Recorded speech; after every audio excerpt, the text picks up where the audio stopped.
Correction చేయాలంటే ఈ పదాలు వాడకుండా కూడా కరెక్ట్ చేయొచ్చు. అలాగే ఇంకొకటి కీలకమైంది ఏంటంటే, మన ఇంట్లో కుటుంబ సభ్యుల్ని దయచేసి ఇలాంటి కార్యక్రమాల్లో దయచేసి మీరు ముఖ్యంగా ప్రభుత్వానికి సంబంధించిన కార్యకలాపాలు దయచేసి ఆ రివ్యూ మీటింగ్స్లో వాళ్ళని ముందుకు తీసుకెళ్తాం.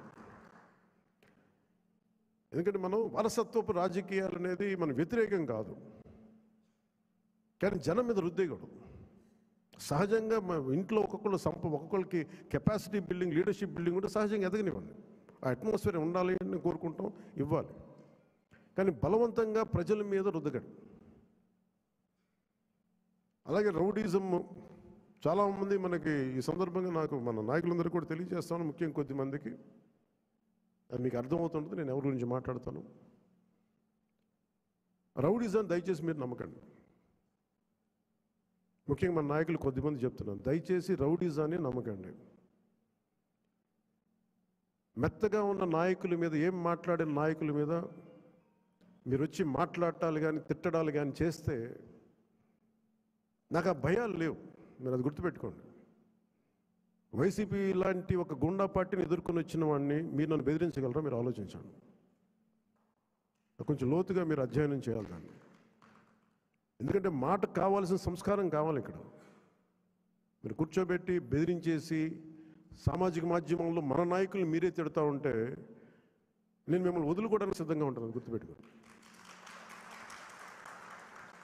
అది మీరు నాకు ఎంత లాయలిస్టులు వ్యక్తిగతంగా అయినప్పటికీ కూడా, మీరు నా కమిటెడ్ లాయలిస్టులు అయినప్పటికీ కూడా, ప్రజాస్వామ్యానికి విఘాతం కలిగించిన, రౌడీజం చేసిన నేను వదులుకోవడానికి సిద్ధంగా ఉంటాను. దయచేసి దీన్ని మీరు మంచి మనసుతో అర్థం చేసుకోండి. అది నేను మాట్లాడినప్పుడు ఎందుకు చాలా తీవ్రంగా ఉంటుంది, చాలా గట్టిగా మాట్లాడతాను.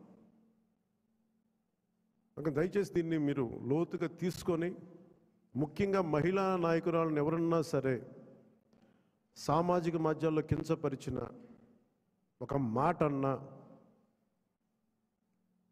అజయ్ గారికి కూడా చెప్తా ఉన్నాను ఈ సందర్భంగా, చాలా ఫర్మ్ యాక్షన్ తీసుకోండి సార్. నేను ఈరోజు అందరి ముందు చెప్తున్నాను, you have all the right. చాలా ఫర్మ్గా చెప్పండి. మనందరినీ మనం సంస్కరించాలి అనుకున్నప్పుడు మనమే సంస్కారహీనంగా మాట్లాడితే ఎట్లా? అలాంటి వ్యక్తులని మీరు చాలా బలంగా మీ నిర్ణయం తీసుకోండి. మీ నిర్ణయం వెనక నేను ఉంటాను. అవకాశం ఇవ్వండి మారటానికి. తప్పదు అనుకున్నప్పుడు మీరు పార్టీలో నుంచి కూడా మీరు వెళ్ళిపోవాల్సి వస్తే వెళ్ళిపోనివ్వండి, ఇబ్బంది పడద్దు. ఎందుకంటే మనం చాలా కమిటెడ్గా ఇచ్చిన విజయం ప్రజలకి. ఎప్పుడు ఓట్లు వేయని వాళ్ళు, ఎప్పుడు ఓట్లు వేయని వాళ్ళు ఎక్కడో అమెరికాలోనూ దుబాయ్లోనూ వలస కార్మికులుగా జీవితాలు వెళ్ళిపోయి ఒక 40,000 ఎప్పుడో వస్తే చాలా ఇంటికి పంపించుకునే వాళ్ళు కూడా 50, 60, 1.5 లక్ష రూపాయలు ఖర్చు పెట్టుకొని, వాళ్ళు పెద్ద డాక్టర్లు కాదు, ఐటీ ఉద్యోగాలు కాదు, చిన్న సూపర్వైజర్లు, రవాణాలో పనిచేసే కార్మికులు, డ్రైవర్లు, వాళ్ళు వచ్చి 40, 70 వేలు ఖర్చు పెట్టి మరి ఓట్లేసి వెళ్ళారు ఇక్కడికి. దయచేసి ఇవి చాలా